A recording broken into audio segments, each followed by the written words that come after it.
இயற்கைக்கு நன்றி, உழவுக்கு நன்றி, உழவனுக்கே நன்றி, தான் நடைகளுக்கே நன்றின்னு சொல்லிக்கிட்டே போகலாம். தமிழனுக்கு அடிப்படையே உழவு தொழில் தானங்க. அந்த உழவு தொழில் மீனுமா மீனுமான்னு ரெண்டு அணியா பிரிச்சிருக்காங்க. உழவு தொழில் மீனுங்கிற அணியில லியோராஸ்ரீ தலைமையில கனிப்பாச செல்வியும் அபிஷேகம் பேசியிருக்காங்க. இல்லைங்க, உழவு தொழில் வீட்டை தான் செய்யுங்கிற அணியில அணித்தலைவர்கள் மணிமாஸ்ரீ கீழே சைலஜாவும் சக்தியேந்திரனும் பேசியிருக்காங்க. இப்போ முதல்ல விவசாயம் மீனுங்கிற அணியில இருந்து அபிஷேக் பேசணும்.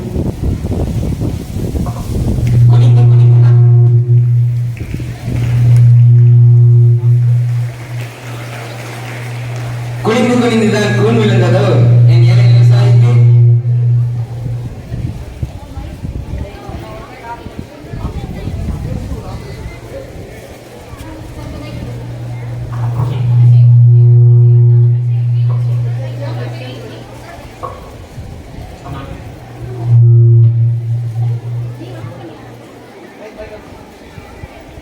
குனிந்து குனிந்துதான் கூன் விழுந்ததோ என் ஏழை விவசாயிக்கு.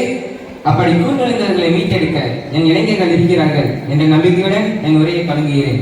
கலனியை மறந்து இன்று கணினிக்குள் போனதான் விவசாயம் போனது இல்லை.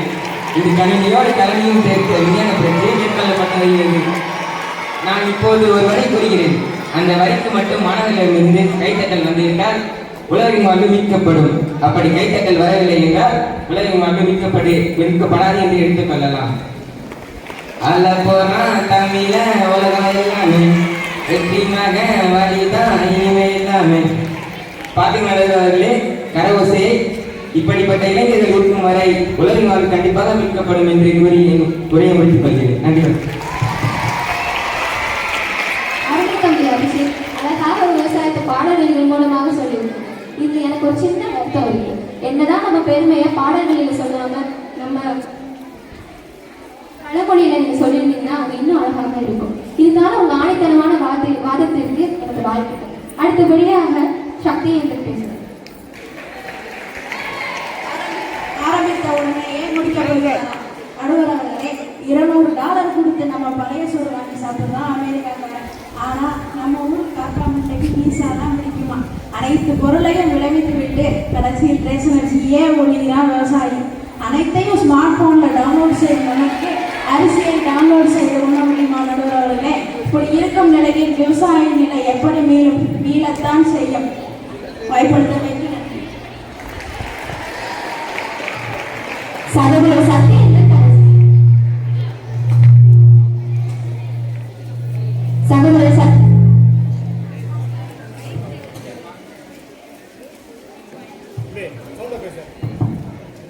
சகோதர சக்தியான தன் சக்தியான வாதத்துல அருமையாக இனி கசப்பான ஒரு உண்மையா சொல்லியிருக்காரு. கெட்டதுலயும் ஒரு நல்லது இருக்குன்னு ஒரு தத்துவம் இருக்கு. இந்த காலத்துல இருக்க இளைஞர்கள் எல்லாரும் எதிர்மறையா இருக்காங்கன்னு நம்மளால சொல்ல முடியாது. சில இளைஞர்களும் விவசாயத்துக்கு துணை புரிஞ்சுக்கிட்டு தான் இருக்காங்க. அந்த நம்பிக்கையோட அடுத்து பாசத்துக்குரிய தனிப்பாச சரியா பேச ஆதியில் உதித்த மொழி, அழிவில்லா வளப்பெற்ற மொழி, அமிழ்தினும் மேலான மொழி, செம்மொழி எனும் மகுடம் சூடிய மொழி. இத்தகைய வளம் பெற்ற மொழி நம் தாய்மொழி. நம் தாய்மொழி என்ன? நம் தாய்மொழி தமிழ். என் தாய்மொழி ஆகிய தமிழுக்கு என் முதற்கண் வணக்கங்கள். நெற்றிக்கண் திறந்தாலும் குற்றம் குற்றமே, நெற்றிக்கண் திறந்தாலும் குற்றம் குற்றமே என்று நக்கீரர் வழியில் வந்த நடுவர் அவர்களே, மரத்தின் வேர் போல் இருக்கும் தலைமை ஆசிரியர் அவர்களே, மரத்தில் உள்ள கிளைகளாக இருக்கும் ஆசிரியர்களே, மரத்தில் உள்ள இலைகளாக இருக்கும் மாணவ செல்வங்களே, நீங்களே எதிர்காலங்களே மற்றும் இவ்வகையில் கூடியிருக்கும் அனைவருக்கும் எனது பொங்கல் திருநாள் நல்வாழ்த்துக்களை கூறி எனது உரையை தொடங்குகிறேன். நடுவர் அவர்களே, எதிரில் இருப்பவர் கூறினார் அரிசியை டவுன்லோட் செய்து சாப்பிட முடியாது. அது உண்மைதானே? கொண்டு வந்து விட்டோம் என்று பெருமைப்படுகிறார்கள். ஆனால் ஒரு பிடி உணவு யாரால் கொண்டு வர முடியும்? உழவனால் மட்டுமே கொண்டு வர முடியும். நடுவர்களே, உழவோடு பின்னி பிழைந்தவர்கள் நம் முந்தைய தலைமுறையினர். நடுவர்களே, அந்த காலத்துல அரசாங்க வேலையே கிடைச்சாலும் வேலைக்கு போட மாட்டாங்க. ஏன்னா அப்போதெல்லாம் விவசாயம் தலை சிறந்ததா இருந்துச்சு. இப்போதும் தலை சிறந்ததுதான் இருக்கு, இனிமேலும் தலை சிறந்ததான் இருக்கும். சாமியே சண்டைக்காரனா இருந்தாலும் பூமி நம்மளை கைவிடாதுன்னு சும்மாவா சொன்னாங்க பெரியவங்க? பணத்தை விட நல்ல மனத்தை சம்பாதிப்பவனால நாங்க விவசாயிங்க. நம்ம வீட்டுல வேலை இருக்கும் போது நமக்கு எதுக்கு நடுகிறவர்களே வெறி வேலை? ஒரு விவசாயி அழுதா கூட அந்த தேசம் வீட தொடங்கி விட்டது என்று அர்த்தம். வெயிலும் பார்க்காம மழையும் பார்க்காம நெத்தி வேற நிலத்தை நீத்த ஊருக்கே சோறு போடுறவங்க தாங்க நாங்க விவசாயிங்க. எதிரணியில இருப்போர் சொன்னாரு விவசாயம் வீடுதுன்னு. எப்படி வீடும்? இப்பெல்லாம் நகரத்துல சின்னதா தோட்டம் அமைச்சு சின்னதா விவசாயம் பண்ணிட்டு வரோம். இப்படி இருக்கும்போது எப்படி எங்க விவசாயம் வீடும்? நாங்க எப்படி வீட விடுவோம்? அதெல்லாம் வீராது நடுவர்களே. உலக பொதுமுறையான திருக்குறளே வள்ளுவர் சொல்லியிருக்காரு, சுழன்றும் ஏற்பின்னது உலகம் அதனால் உலர்ந்தும் உலகை தலைன்னு. அப்படின்னா என்ன பண்ணுன்னா, இந்த பூமி இருக்கிற வரை இந்த பூமி பின்னாடியே உலக தொழிலும் நடக்கும்னு. அது உண்மைதான நடுவர்களே? எந்த டாக்டர் பத்தியா சொல்லியிருக்காரா? எந்த இன்ஜினியர் பத்தியா சொல்லியிருக்காரா? இந்த போலீஸ் பத்தியா சொல்லியிருக்காரா? எங்க விவசாயத்தை பத்தி சொல்லியிருக்காரு. அதுவே எங்களுக்கு ஒரு பெருமைதான நடுவர்களே?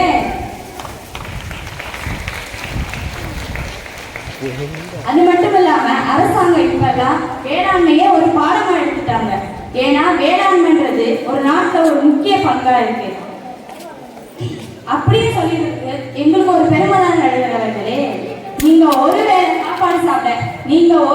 சாப்பாடு சாப்பிட ஒரு வேளை ரெண்டு வேளை இல்ல, ஒரு வேளை ரெண்டு வேளை இல்ல, 3 வேளையும் நாங்க சேர்த்துல நிக்கிறோம். உங்களால ஒரு வேளை நிக்க முடியுமா? சேர்த்துல நிக்க முடியுமா?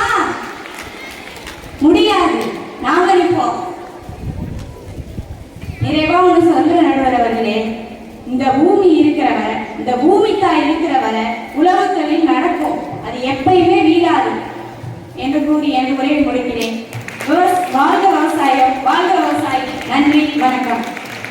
கனி போல இனிமையா பேசுவாங்கன்னு நினைச்சா நெத்தி குடல அடிச்ச மாதிரி சுருக்குன்னு பேசிட்டாங்க. விவசாயம் வேணாம்னு சொல்ற இந்த காலத்து இளைஞர்களுக்கு கனியோட பேச்சு ஒரு வால் வீச்சுங்க. அந்த வால் வீச்சு தனக்கு கேடயமா எதிரணியில இருந்து சைலஜா பேசுவாங்க. உலகமெல்லாம் சூழ்ந்திருக்கும் என் தமிழ் சொந்தங்களுக்கும் ஆசிரியர்களுக்கும் தோழமை பொருந்திய தோழிகளுக்கும் என் பொங்கல் திருநாள் வாழ்த்துக்களோடு என் உரையை தொடங்குகின்றேன். நடுவர் அவர்களே, எதிரணியில் இருக்கும் என் பிரியமான தம்பி அபிஷேக் பிரியன் ஒரு சினிமா பாடலை உதாரணம் காட்டி இதற்கு இளைஞர்கள் கை தட்டுவதன் மூலம் இனி விவசாயம் மீண்டுவிடும் என்றார். தமிழ்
என்று கூறி விவசாயம் மீள்வதற்கு நீங்கள் ஒரு வழி சொல்வீர்கள் என்று நம்பி உரையை முடிக்கின்றேன்.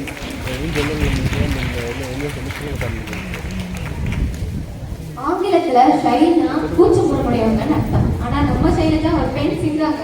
அவங்க வார்த்தையில எவ்வளவு தைரியம் இருந்துச்சு பாத்தீங்களா? ஒரு வாசகனாலும் திரு வார்த்தைகள் சொன்னாங்க. வீழ்வது தவறல்ல, வீழ்ந்து கிடப்பதுதான் தவறு. உனக்கு நான் சலைச்சவல்ல எதிரணியில் இருக்கிற அணித்தலைவர் லியோராஸ்ரீ இப்ப பேச போறோம். முத்தமிழுக்கு முதல் வணக்கம். நடுவர் உள்ளிட்ட அனைவருக்கும் என் முதற்கண் வணக்கத்தோடு பொங்கல் வாழ்த்துக்களையும் தெரிவித்துக் கொள்கிறேன். நடுவர் அவர்களே, எதிரணியில் இருந்து பேசிய என் தம்பி சத்தியேந்திரன் சொன்னா விவசாயிகள் எல்லாரும் கடைசியில ரேச அரிசியை தான் சாப்பிடுறாங்க. ரேச அரிசின்னு ஏளனமா சொல்லாதீங்க. ரேச அரிசியில தான் சத்து அதிகமா இருக்கு. அதை விளைவித்தது கூட நாங்க தானே. அடுத்ததாக எதிரணியில் இருந்து என் தோழி சைலஜா சொன்னாங்க, சினிமா பாட்டை கேட்டதனால் தான் இளைஞர்கள் கைத்தட்டினார்கள் என்று. அது உண்மை அல்ல. அதில் உள்ள அர்த்தங்கள் புரிந்தே அவர்கள் கைத்தட்டினார்கள் என்பதே உண்மை. நடுவர் அவர்களே, எல்லாரும் நினைச்சிட்டாங்க 1000 ரூபாய் கொடுத்தா விவசாய பொருள் எல்லாம் வீட்டுக்கு வந்துடும். ஆனா அந்த விவசாய பொருளை உங்க வீட்டுக்கு கொண்டு வர என் அப்பனும் பாட்டனும் நெற்றி வியர்வை நிலத்தில் நீந்த குருதி கொப்பளிக்க நிலத்தில் வேலை செய்தால்தான் அந்த விவசாய பொருளை நீங்க ஈஸியா ரூபாய் கொடுத்து வாங்க முடியும். மண்ணோட மகத்தான உணவை பெற்று தருபவன் தாங்க விவசாயி. என் அணியில் இருப்பவர் கூறினார், இந்த உலகம் சுழலும் வரை ஏர்முனை சுழலும். அது 100க்கு 100 உண்மை. ஒரு நாள் போன் இல்லாம இருந்துடலாம், டிவி இல்லாம கூட இருந்துடலாம். ஆனால் ஒருவேளை உங்களால் சாப்பாடு இல்லாமல் இருக்க முடியுமா? முடியாது. இந்தியாவிற்கு பிரான்ஸ் நாட்டை சேர்ந்த ஜூலியன் என்ற மாணவர் கோவை விவசாய கல்லூரியில் ஆராய்ச்சி படிப்புக்காக வரான். வந்தவன் விவசாயத்தோடு மொழியையும் கற்கிறான். அந்த ஜூலியன் கூறுகிறான், எனக்கு பிடித்த மொழி தமிழ், எனக்கு பிடித்த தொழில் விவசாயம் என்கிறான். அதோடு விடவில்லை. முத்தையா என்பவரின் நிலத்தை குத்தகைக்கு எடுத்து அதில் வெங்காயம் பயிர் செய்கிறான். இப்படி அந்நிய நாட்டுக்காரனையே விவசாயம் செய்ய வைத்த எங்கள் தொழிலான விவசாயம் இனி எப்படி நீளும்? விவசாயம் ஏனென்றால் விவசாயம் எங்கள் தொழில் அல்ல, எமது உயிர். மருத்துவர் நோயை தீர்க்கின்றனர், பொறியாளர் புதிய கண்டுபிடிப்பை கண்டறிகின்றனர். ஆனால் விவசாயி ஒருவரால் மட்டுமே ஒரு பயிரை உண்டாக்க முடியும். இத்தகைய வளமுடைய எங்கள் விவசாயம் எப்படி மீண்டும் வாழும்? வாய்ப்பளித்த அனைவருக்கும் நன்றி, வணக்கம். விவசாயத்தை வருங்கால சந்ததிகளால் காப்பாற்றணும்னு சொன்னது 100க்கு 100 உண்மை. இறுதியில் வந்தான உறுதியோடு பேசுவேன் இருக்கும் அணித்தலைவர் எதிரணி தலைவர் மகிமா ஸ்ரீக்கு பேசுவாங்க. அனைவருக்கும் என் இனிய பொங்கல் திருநாள் நல்வாழ்த்துக்களை கூறி என் உரையை தொடங்குகிறேன். என் தோழி பேசினால் விவசாயம் இழும் என்று.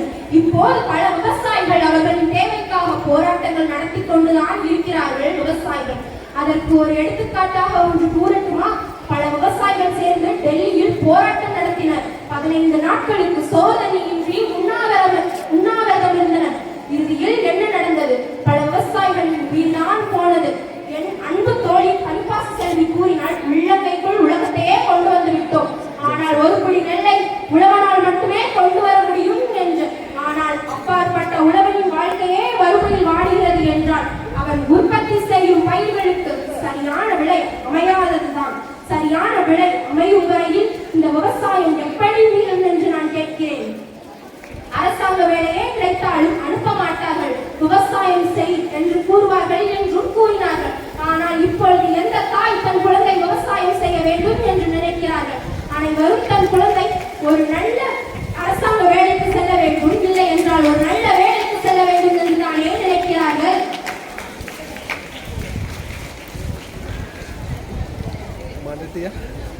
இந்த வார்த்தையை நான் பல விவசாயிகளிடமிருந்து கேட்டிருக்கிறேன். நான் தான் சேற்றில் வேலை செய்கிறேன் என்றால் நீனாவது ஒழுங்கா போய் படி என்று.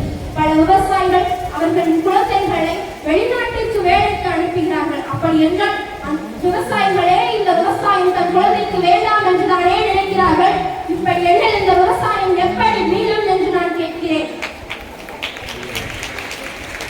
மாட மாளிகையிலும் கோபுரத்திலுமா வாழ்கிறார்கள். அணியில் கூட ஆடை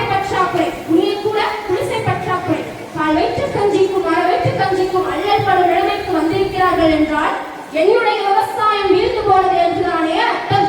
எதிரணி தலைவி யுவராஜ் அக்ஷயா கூறினார்கள், எல்லாரும் நினைக்கிறாங்க 1000 ரூபாய் கொடுத்தா விவசாய பொருள் எல்லாம் வீட்டுக்கு வரும். ஆனால் அதை உற்பத்தி செய்த விவசாயிக்கோ 10 ரூபாய் மட்டுமே லாபம். இப்படி எனில் யார் இந்த விவசாயத்தை செய்வார்? பொங்கலோ பொங்கல் என்று கூறி பொங்கல் வைக்கிறீர்களே, ஆனால் அந்த பொங்கலுக்கோ அரிசி கடையில் இருந்து வாங்குகிறீர்கள். அந்த காலத்தில் பொங்கல் தினத்திற்கு முன்பு அறுவடை செய்த அரிசியை வைத்தே பொங்கல் வைத்தனர். ஆனால் இப்பொழுதோ கடையில் வாங்குகிறீர்கள். அப்படி என்றால் என்னுடைய விவசாயம் இல்லாமல் போனது என்றுதானே அர்த்தம். ஒரு புலவர் வந்தால் இந்த தேசம் வீழ்ந்து போனது என்றும் கூறினார்கள். அப்படி என்றால் அந்த விவசாயியின் வாழ்க்கை தண்ணீரில் மட்டுமே நிறைந்துள்ளது. பல விவசாயிகள் விவசாயத்தின் காரணமாக உயிரையே விடுகிறார்கள். அப்படி என்றால் இந்த விவசாயம் வீழ்ந்து போனது என்றுதானே அர்த்தம். தேசமும் வீழ்ந்து போனது என்றுதானே அர்த்தம். தேசம் வீழத் தொடங்கியது. அதன் ஒரு அறிகுறியே விலை உயர்வு. விவசாய பற்றாக்குறையினால் உருவானதை விவசாயம் கொண்டே சரி செய்ய முடியும் என்று சொல்லலாம். நம்மளில் பல பேருக்கு விவசாயம் செய்ய வேண்டும் என்பது ஆசைதான். ஆனால் பல விவசாயிகளின் நிலைமை நம்மை அச்சுறுத்துகிறது. எங்கே போதுமான வருமானம் இல்லாமல் போய்விடுமோ என்று. பொருளை விளைவித்தவன் ஏழையாக இருக்கிறான், ஆனால் அந்த பொருளுக்கு விளைவித்தவனோ பணக்காரனாக இருக்கிறான். அரியையும் சிவனையும் வணங்கி நெல்லை விளைத்தவனை மட்டும் என்று கொள்கிறோம் என்றால் இந்த விவசாயம் எப்படி வீழ முடியும் என்று நான் கேட்கிறேன். வாய்ப்பளித்தமைக்கு நன்றி கூறி விடைபெறுகிறேன். நன்றி, வணக்கம். வாதங்களும் மிக சிறப்பாக இருந்துச்சு. வீடுமா இந்த நேரத்துல நம்ம ஒரு உண்மையை தெரிஞ்சுக்கணும். இந்த காலத்துல விவசாயம் முதலிடத்துல இருக்கானா இல்ல, கொஞ்சம் கொஞ்சமா குறைச்சிட்டு வருது. அதுக்காக விவசாயம் வீழ்ந்துடுச்சுன்னு சொல்ல முடியாது. இந்த உலகத்திலேயே மனிதர்கள் இனமே அழிஞ்சு ஒரே ஒரு கடைசி மனிதன் இருந்தாப்போ அவனுக்கு பசின்னு ஒண்ணு இருக்கும். பசின்னு ஒண்ணு இருக்கிற வரை விவசாயங்கள் ஒண்ணு அழியாது. இந்த பட்டிமன்றத்தோட தீர்ப்பு விவசாயம் வாழும். இந்த வாய்ப்பு கொடுத்த அனைவருக்கும் நன்றியை கூறி விடைபெறுகிறோம்.